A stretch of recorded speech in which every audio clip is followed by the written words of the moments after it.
starts to figure holes out, and the way he can explode and move in with one shot. He can set traps. He can use his legs to move around a little bit and wait for the right spot, the right entry point to come in with a dangerous guy. Gervonta Davis continues to show brutal power in preparation for his rematch against Lamont Roach. During a recent sparring session, he reportedly dropped his partner with a single devastating punch. According to those close to the camp, Davis has previously floored even heavyweight fighters in sparring with frightening force. His intense training sessions are a clear warning that he's aiming for a dominant finish in the upcoming rematch. Yeah. Once Tank felt a little more power, you actually really think that Lamont could take Gervonta's power? I don't think anybody could take his power. You know he knocked out heavyweights? Yeah. What happened?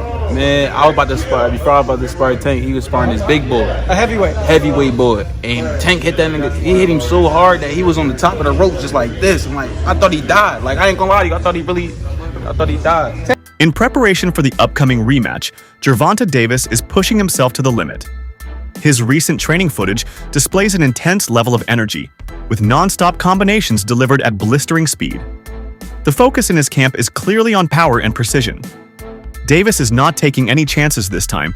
He's determined to enter the ring with no weaknesses and no excuses. The sharpness in his punches and commitment to his craft reveal how seriously he's approaching this fight.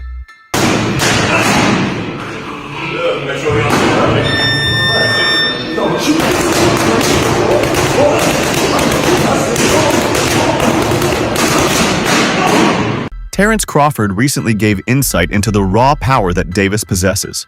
Observing from a professional lens, he noted how Davis's knockout ability stems not only from strength, but also from perfect timing and placement. Crawford's remarks reflect the boxing world's shared understanding of Davis as a fighter who only needs a single opportunity to turn a fight around. His reputation for one-punch power continues to grow, influencing how even top-tier boxers view his threat level. Tank is one of the most interesting fighters to watch because he's so different. His style is so different. You know, he's so economical. Like, he puts pressure on guys without throwing too many punches, and then starts to figure holes out, and the way he can explode and move in with one shot, my God. Yeah, he very explosive, and he be cracking them dudes. Hey, he be putting them to sleep. Just cracking people. Yeah. And he has so much confidence in his power. So, you know, he just, in his mind, he know it's a matter of time before I catch. The draw against Lamont Roach has created a shift in perception around Davis. For a fighter who was once seen as invincible, this result introduced doubt. Analysts now question whether Davis has started to decline or if the fight exposed flaws in his preparation. Tim Bradley's critique reflects the pressure Davis now faces to redeem himself. The upcoming rematch is not just about winning, it's about reasserting his status in the sport and proving the draw was an outlier, not the new norm. Look like a real businessman now, you know. He's not all loud and crazy like he was. He's kind of calmed it and tamed it down a bit. So I respect that with Ryan, man, and I think he's gonna be a lot more focused now, and he's actually gonna go and train, and he's gonna definitely put on a show, and I think he's gonna win, man. I think he's gonna win by knockout. How long does that fight go, in your opinion? It won't go past 6. Wow, everyone's been saying that. I don't think it goes past 6. Why? What's up, fam? Why do you guys think it? Nah, there's too many holes. Too many holes in the game of too many holes. Too many holes. Can improve in or improve on, and you know they're gonna come back and they're gonna put their best foot forward, bro. But like, look, if this shit don't motivate you, Tank, you know the fact you got to draw, the fact that you had a big fight lined up with Jake Paul after this, and now you got to wait, and now you got to do this rematch, bro. If this don't motivate you, I don't know what will. You know what I'm saying? Because like his name right now is getting drugged through the mud. You know, and all those fans that was on his side, bro, a lot of them are switching teams now. You know, so you know, look, he got a lot to prove, not only to himself, but a lot to prove to his fans and his fan base out there. So he go back in there, had his rematch, and he do what he's supposed to do, like he's supposed to do the first time around. Then all the shit that happened in the past, it swept under the rug, because that's just how, you know, the fans is and the sport is. You know, and then he moves on to. One quality that still separates Davis from many of his peers is his adaptability.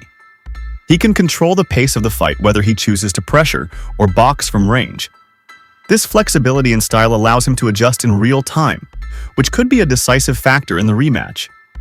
Roach may have had success in the first meeting, but Davis's ability to learn and respond could completely shift the dynamics in the second bout.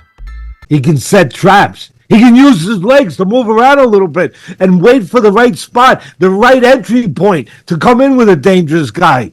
He can do it all, and he can figure it out on the fly with the cerebral part I'm talking about. Right? And he's at his prime. See, that's the key. That's the part you got to put in there. He's at his prime. He reminds me of the old time janitors, the superintendents in the big buildings, those big buildings, and they had a big brass key ring about this big with 1,000 keys on it. But every key, they knew that key was for a certain door to get into the building. When he's moving around, I'm saying he's the super with that big key ring, and he's looking for the right key to get in the door. You're great with the analogies. I love that. I love the analogies. And he finds the right key. He does. He doesn't walk into a room and like bang, oh my God, I shouldn't open that door. And a lot of guys do. Romero walked into that room. Garcia walked into that room. So he don't. And that's part of what separates him and makes him a guy that's one of the most complete fighters right now of all time. After the initial fight, Davis surprised many by giving unexpected explanations for his performance. Some of the reasons he offered came off as excuses and did not sit well with fans. These statements were seen as avoiding accountability and diminishing respect for Roach's efforts. This has made the build-up to the rematch more intense, as critics want to see if Davis can back up his words with performance instead of excuses. We gotta talk about it. So, Tank officially came out and says that he wants to put this rematch as early as May. Now, if that were to happen, Lamont Roach gets a second time to prove himself. Now, in my personal opinion, his stock has already risen. He is already notable. The fact that he went toe-to-toe with Tank on a decision that ended in a draw, whether he loses this second fight or not won't even matter. Because he's directly in line to go against the Keyshawn Davis, the Shakur Stevensons, and etc., the Devin Haney's, and etc. I can see him moving up and going against a Devin Haney or Ryan Garcia or somebody like that. Roach has definitely proven himself. But let's talk about something else. And that is the hairstylist situation. In my humble opinion, I believe she should have been quiet. As a hairstylist, there was nothing for you to say. No fan in boxing was going to look at them like, I don't want her braiding my hair. No one would have said that. But she hurt herself when she came out and publicly made multiple claims, got all his receipts that no one needed, no one asked for, saying, this had no grease or oil in it. No one cares.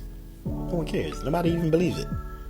Sometimes it's best to remain quiet. But you got This fight's narrative is beginning to mirror the famous Mayweather versus Maidana rivalry. In that case, Maidana gave Mayweather serious trouble in the first bout, but Floyd made effective adjustments in the rematch. Similarly, Roach's strong showing has placed the burden on Davis to adapt and respond. It's a storyline boxing fans know well. Initial doubt followed by redemption, and Davis now has the chance to write his version of that script. Thumbs up, because this is what's going to happen. If y'all remember the Mayweather and Maidana match, where everybody thought Maidana beat Mayweather in the first match when they fought each other, like he dominated him, he beat him. Same thing goes here. Lamont Roach, everybody's saying that he dominated Gervonta Davis, but this is not going to happen in the rematch. Gervonta Davis is going to dominate Lamont Roach. If y'all agree with me on what I'm telling y'all, this is just like the Mayweather-Maidana fight. I'm trying to tell you. Lamont Roach is going to lose in the rematch, and that's a guarantee. That's not a prediction. That is a... There were rumors that Davis might step away from boxing after the Roach fight, but his actions suggest otherwise. His decision to pursue the rematch immediately shows a renewed commitment to the sport. By putting retirement talks aside, Davis is making it clear that he wants to close this chapter properly. This choice has added depth to his character, showing that he isn't ready to leave without setting things straight. Yep. It looks like Tank was not playing about this rematch, man. He's looking to probably get back in the ring with Roach by the end of May. And as far as that retirement stuff, looks like that's out the window as well. Course of your plans for your future? Yeah, it definitely changed my plans. It definitely changed my plans. I probably got like 4 more fights now. For sure. But I'm gonna be honest with y'all, man. As much as, we hate the fact that he had a draw, I think this was the best thing for Tank. Then the press conferences and everything like that, he was kind of forcing himself to be interested. And I only know one person that can bring his interest back. Calvin is the key, man. Calvin has known Tank since he was a child. Nobody knows Tank more than Cal, man. He's the only person that I believe that can bring the best out of Tank. But what do y'all think, man? What do you think Tank needs to do differently in his next fight so he can get back to doing stuff like this, man, at the end of his fights? Comment down below. With all the interviews, social media exchanges, and predictions flying around, the truth will only be revealed once the bell rings. This rematch is not just about settling a score, it's about defining legacy. All the commentary leading up to the fight will become meaningless once the punches start flying. In the end, the ring will decide who truly deserves the spotlight, and that clarity is what the boxing world is waiting for. I just want to know, when is the rematch going to happen at this point? Because I'm not going to lie, for it to be a whole month later and y'all still arguing over who actually won, it's just really like, okay, yeah, run it back, because we got to go ahead and settle this, squabble this up. I'm not going to lie, I'm not going to say neither fighter in here is shitty, okay? Because after the fight I seen on March 1st, yeah, they both was tagging shit, both getting up with each other, okay? I feel like this is the perfect match. If anybody's going to do a rematch, you need to be there, period. And Gervonta was stinging him. I'm not going to lie, he was stinging him. Great fight for him. But I'm not gonna lie, he came out knowing what he was trying to do. Y'all have to give it to him. Like, y'all just be hating, okay? Y'all can't get in the ring and fucking fight. Y'all just be hating. At least I'm giving them no props, okay? Because Gervonta had a great fight. Don't get me wrong. My money was on him. But I think what messed him up was the fact that when he came out, y'all know he usually be two-step. I feel like he already had Tank figured out. And he definitely was not expecting that. And him, on the other hand, I think he came in really having something to prove. I'm not gonna lie, y'all. Like, it was a really good fight, and I feel like this is how I see it. In the beginning of the fight, he was stinking, back to back, you know what I'm saying? And then at the end of the fight, that's when he finally kicked it up. But I seen consistency through him through the whole fight. I'm not gonna lie, like, so I just feel like the rematch should happen, because never know, he might, now that he was 3 steps ahead, become 8 steps ahead, and he might really knock his butt down. But at the end of the day, it's like, we need this rematch, because I don't think this is ever gonna be a dispute that is. Critics have questioned Davis's hunger, but recent training footage suggests he's more motivated than ever. The level of intensity in his workouts shows that he's taking nothing for granted. Every movement seems calculated, every punch intentional. Davis is training to erase any remaining doubts about his condition and commitment. He is determined not just to win, but to dominate in a way that redefines public opinion. Everybody really think Tank go take the L. I've been seeing it. They said it's over. They think that this time Lamont go in more confident, knowing that basically he can, really take it to Tank. Yeah, I want him to go in there confident. He's very skilled. Go in there confident, because you gonna go up against a different Tank. Like I told y'all in previous videos, he go in there confident, thinking he could walk Tank down. Don't forget, with Tank, if he get you on that button, them lights going off. I don't care who you is. Remember how it ended up with Frank Martin? So, yeah, don't go in there thinking that you going against, like, somebody that, like Ryan Garcia, somebody that's going to fold. You're going against Gervonta Tank Davis. And I think that confidence is what's going to get Lamont dropped. Because one thing I will say, with Tank, that wasn't your best fight against Lamont, bro.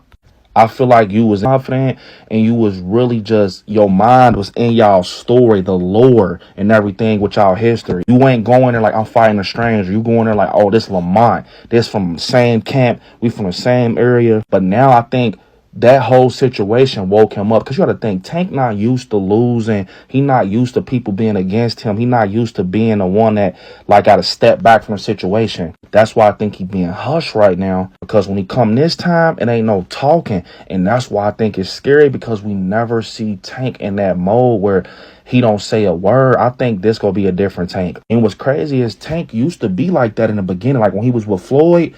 Like, I'm talking about Tank with the fade, with the waves, bro. He ain't used to be on that showboat and stuff until he got, like, a little bit more.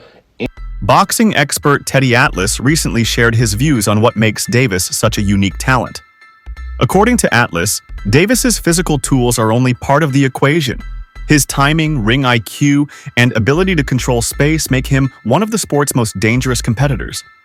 This analysis supports the idea that Davis still holds advantages that many fighters can't match, particularly in high-pressure moments. Like the way that he boxes, he's versatile. You know, he could do a lot of things. He could go get you. He's got the attitude of a fighter. He's not a huge puncher. Obviously, Tank Davis is the puncher in this, but Roach can go get you, but he can box. I think he's better served. He's got long arms, good length.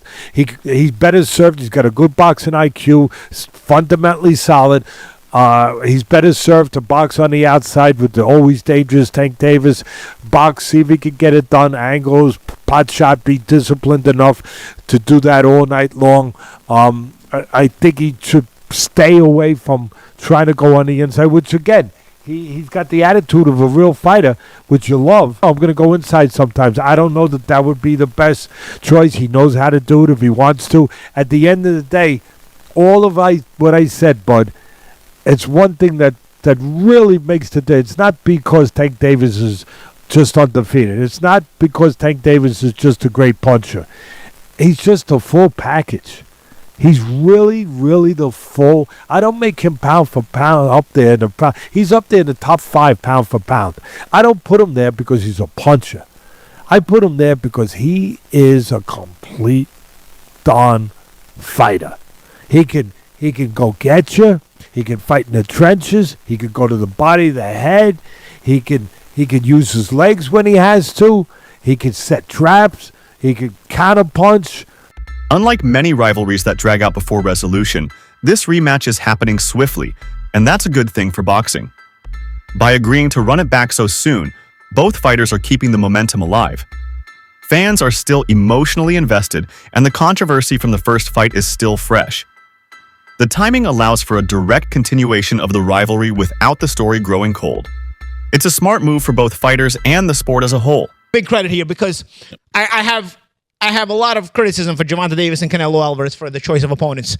But at least Gervonta Davis is doing the Mayweather. He's giving the immediate rematch. Right. You had a tough fight, you're doing the immediate rematch. I like it.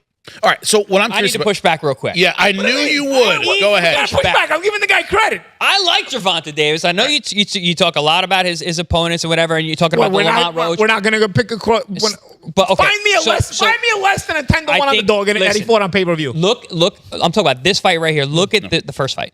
So picking Lamont Roach, you're saying, he's basically cherry picking is what you're alluding to. He has a history with the guy. They've been in the gym together. They sparred together. They fought in the amateurs. He knew the level that Lamont brought. Also, Lamont's one of those guys. You ask anybody in the boxing world, they know how good Lamont is. To him getting to the title shot or getting his title win, it's kind of like, the Jamel Herring fight's really hard to forget. He struggled with some guys that you wouldn't expect him to, but he's really come into his own because the guy who was in the gym that everybody saw coming up has been realized now. So I don't think Gervonta Davis was handpicking an easy guy in Lamont Roach. Stylistically, listen, Gervonta's team's not dumb. They look at what this guy can do and where he can give him troubles.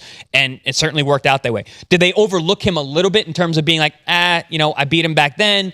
He struggled here and there. I'm just too good. I'm on a different level. I think that Lamont really stepped up. So I'm going. Gervonta's that good, but guess what? So's Lamont. So I was exaggerating. That's what you're saying. I'm exaggerating. You tend to be hyperbolic at times. Yes. How dare he? How? That's it for today's video.